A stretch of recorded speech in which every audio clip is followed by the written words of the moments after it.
The Open Window by Saki. My aunt will be down presently, Mr. Nuttall, said a very self-possessed young lady of 15. In the meantime, you must try and put up with me. Frampton Nuttall endeavored to say the correct something which should duly flatter the niece of the moment without unduly discounting the aunt that was to come. Privately, he doubted more than ever whether these formal visits on a succession of total strangers would do much towards helping the nerve cure which he was supposed to be undergoing. "I know how it will be," his sister had said when he was preparing to migrate to this rural retreat. "You will bury yourself down there and not speak to a living soul, and your nerves will be worse than ever from moping. I shall just give you letters of introduction to all the people I know there. Some of them, as far as I can remember, were quite nice." Frampton wondered whether Mrs. Sappleton, the lady to whom he was presenting one of the letters of introduction, came into the nice division. "Do you know many of the people round here?" asked the niece, when she judged that they had had sufficient silent communion. "Hardly a soul," said Frampton.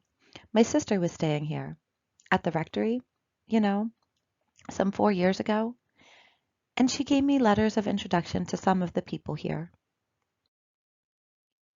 He made the last statement in a tone of distinct regret. "Then you know practically nothing about my aunt," pursued the self-possessed young lady. "Only her name and address," admitted the caller. He was wondering whether Mrs. Sappleton was in the married or widowed state. An undefinable something about the room seemed to suggest masculine habitation. "Her great tragedy happened just 3 years ago," said the child. "That would be since your sister's time." "Her tragedy?" asked Frampton. Somehow, in this restful country spot, tragedy seemed out of place. "You may wonder why we keep that window wide open on an October afternoon," said the niece, indicating a large French window that opened onto a lawn. "It is quite warm for the time of the year," said Frampton. "But has that window got anything to do with the tragedy?" Out through that window, 3 years ago to a day, her husband and her 2 young brothers went off for their day's shooting. They never came back. In crossing the moor to their favorite snipe shooting ground, they were all 3 engulfed in a treacherous piece of bog. It had been that dreadful wet summer, you know, and places that were safe in other years gave way suddenly without warning. Their bodies were never recovered. That was the dreadful part of it. Here the child's voice lost its self-possessed note and became falteringly human.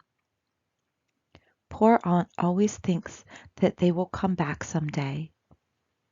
They and the little brown spaniel that was lost with them, and walk in at that window just as they used to do. That is why the window is kept open every evening till it is quite dusk. Poor dear aunt, she has often told me how they went out. Her husband with his white waterproof coat over his arm, and Ronnie, her youngest brother, singing, 'Bertie, why do you bound?' as he always did to tease her, because she said it got on her nerves. Do you know, sometimes on still quiet evenings like this, I almost get a creepy feeling that they will all walk in through that window." She broke off with a little shudder.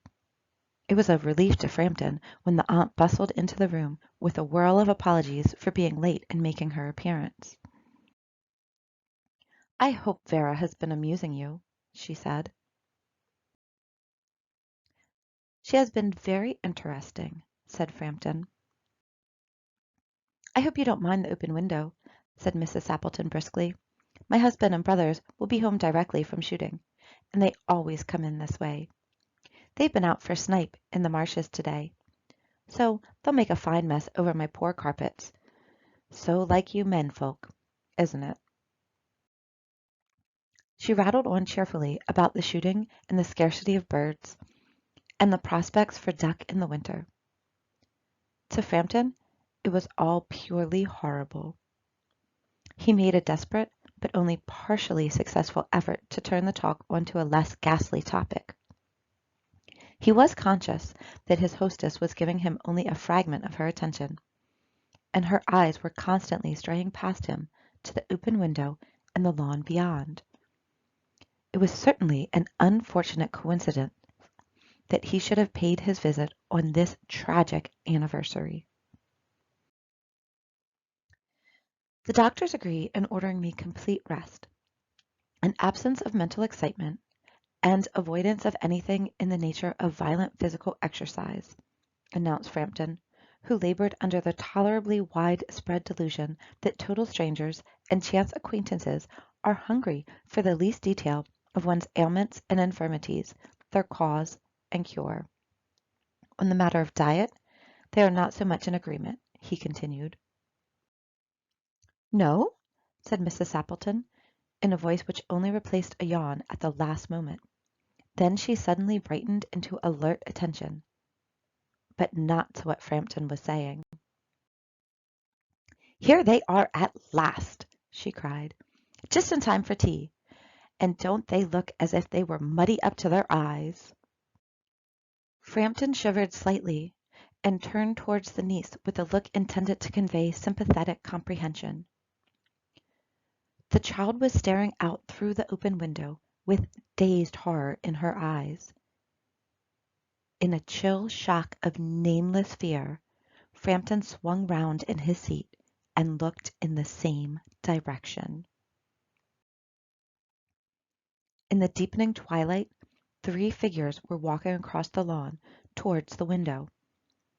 They all carried guns under their arms, and one of them was additionally burdened with a white coat hung over his shoulders. A tired brown spaniel kept close at their heels.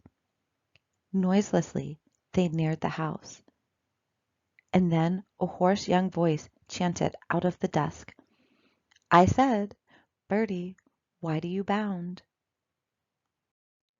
Frampton grabbed wildly at his stick and hat.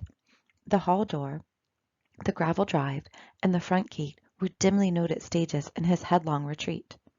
A cyclist coming along the road had to run into the hedge to avoid an imminent collision.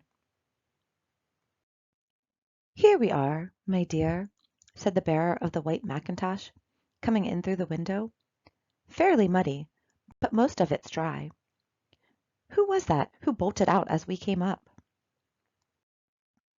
"A most extraordinary man, a Mr. Nettle," said Mrs. Sappleton, "could only talk about his illnesses, and dashed off without a word of good-bye or apology when you arrived. One would think he had seen a ghost." "I expect it was the spaniel," said the niece calmly. "He told me he had a horror of dogs. He was once hunted into a cemetery somewhere on the banks of the Ganges by a pack of pariah dogs, and had to spend the night in a newly dug grave with the creature snarling and grinning and foaming just above him, enough to make anyone their nerve." Romance, at short notice, was her specialty.